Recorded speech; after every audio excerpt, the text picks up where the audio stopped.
nararamdaman nyo kay Senator Bongo, ganito rin yung pagtingin mo sa mga iba pang DDS senators?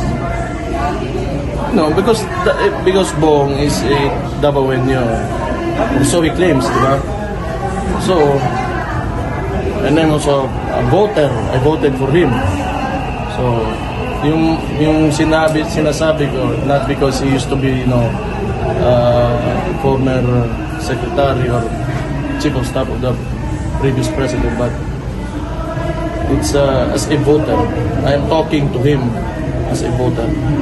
Categorically, sir, ano sasabihin nyo kay Senator Bongo? Like I said, yung sinabi ko kanina, I think kailangan niya magpakita na is like he should speak up to what's happening in the house.